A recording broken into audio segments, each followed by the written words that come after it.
Yo creo que hay una primera cuestión, que es el exceso de capacidad. Después de un periodo muy largo de bonanza económica, pues tiende a generarse demasiada capacidad instalada y demasiada dimensión. Cuando llega la época de las vacas flacas, pues hay que ajustar. Y necesariamente el sistema bancario, como otros sectores de la economía, tiene que ajustarse. Esto hay que hacerlo de una forma ordenada, pero al mismo tiempo hay que hacerlo con decisión para generar entidades fuertes y solventes hacia adelante. Este es un reto que tiene el sistema financiero español y que va a tener que producirse en los próximos años. Hay un segundo reto que tiene que ver con la nueva regulación que vaya generándose resultado del aprendizaje que los reguladores y los supervisores han hecho de la crisis. Y esto va a necesitar también ajustes en la forma en que los bancos operan. Dicho esto, yo creo que el modelo de funcionamiento de la banca y del sistema financiero bancario español, banca universal, banca minorista, es de los que menos se ha visto afectado por la crisis y probablemente los que menos va a tener que adaptarse al nuevo entorno regulatorio. La valoración desde el punto de vista agregado no puede ser sino positiva. Ahora bien, es posible y es inevitable que después de un periodo de crecimiento económico tan largo hay algunos segmentos del sistema financiero que hayan incurrido en niveles de riesgo elevado y que a medida que avance la desaceleración económica esto vaya aflorando. Es muy difícil saber realmente la magnitud del problema y dónde está situado. Por lo tanto, yo tiendo a pensar que los informes más favorables son los que van a prevalecer cuando podamos evaluar esto ex post, al mismo tiempo que hay que reconocer que todavía hay problemas por delante. El FROB, cuando uno lo compara con otros instrumentos que se han desarrollado en otros países de nuestro entorno para gestionar la crisis bancaria, técnicamente, y esto está reconocido, es un instrumento muy bien diseñado. Estamos todavía en la etapa, digamos, de diseño. En los próximos trimestres, años, va a tener que empezar a utilizar las herramientas que se ponen a su disposición para propiciar una reestructuración del sistema. El que todavía no se haya producido muchas intervenciones o ninguna intervención del FROB se deriva del hecho de que se ha generado un procedimiento por el cual en muchos de los casos la iniciativa se deja a las entidades para hacer propuestas sobre cómo quieren reestructurarse o fusionarse. Esto, que puede dilatar los procesos, al final, si desde el lado del FROB se gestiona adecuadamente, por parte del Banco de España en su medida, debería dar como resultado, digamos, un nuevo sistema más eficiente y más sólido. Puede haber dudas sobre los tiempos, pero yo creo que lo importante es el resultado final a medio plazo. Yo creo que hay recambio y de hecho en la economía española hay grandes segmentos que no tienen que ver con el ladrillo y que están compitiendo en los mercados internacionales de forma muy favorable. Por lo tanto, hay prueba evidente de que hay una capacidad empresarial y una capacidad de gestión probada.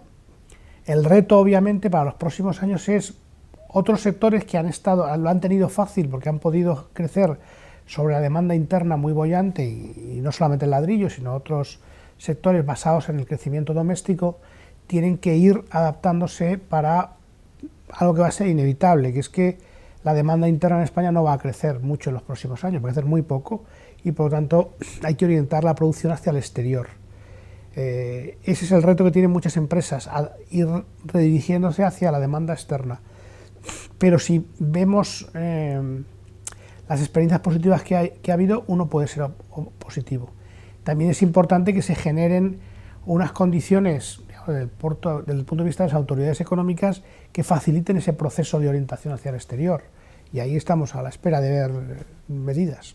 Hay que valorar positivamente cómo está abordando el tema Estados Unidos, sobre todo a raíz de lo que se han llamado los stress testing, las pruebas de esfuerzo, que han proporcionado mucha información al mercado de dónde está cada entidad y una hoja de ruta hacia adelante de cómo va a ser el proceso de reestructuración de cada entidad y de capitalización.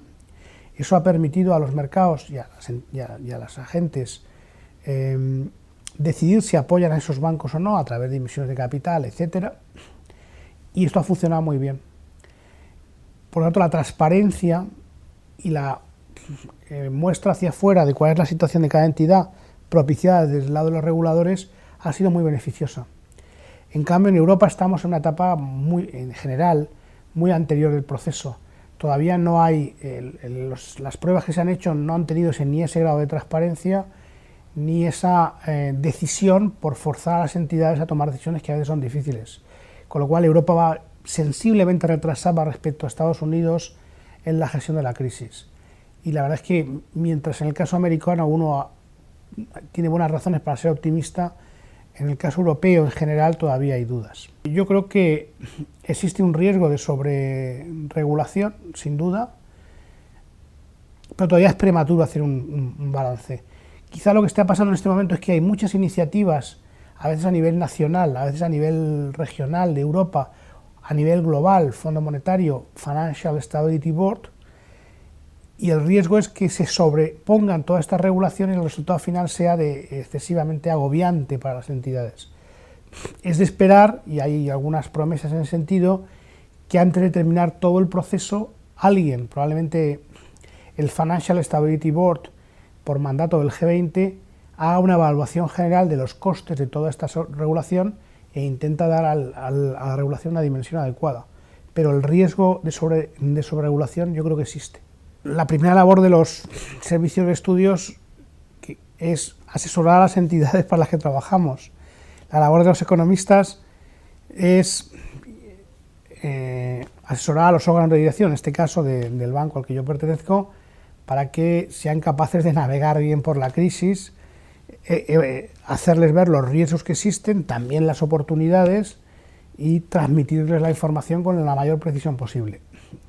Después, al mismo tiempo, y eso lo hacemos desde el BBVA, queremos compartir con la sociedad, y en un sentido de responsabilidad social, ese análisis interno que hacemos para nuestra entidad, ponerlo en manos de todos para poder, digamos, darle un elemento de bien público a lo que hacemos. Y también lo hacemos a través de nuestras publicaciones, nosotros hemos sido bastante claros y a veces incluso anticipativos de la dificultad del entorno en el que nos movemos. Y yo diría que desde el punto de vista quizá del aprendizaje más para los economistas en nuestra profesión, yo creo que lo que se ha puesto de manifiesto es lo importante que es el mundo, el sector financiero y el sector bancario, y muchos de los que han hecho previsiones que han resultado ser inciertas, en parte han sido porque no, incluso ya durante la crisis, no han sido capaces de valorar hasta qué punto un sistema financiero que funciona mal y que está sometido a mucho estrés, a mucha tensión, puede llegar a condicionar todo el desenvolvimiento económico.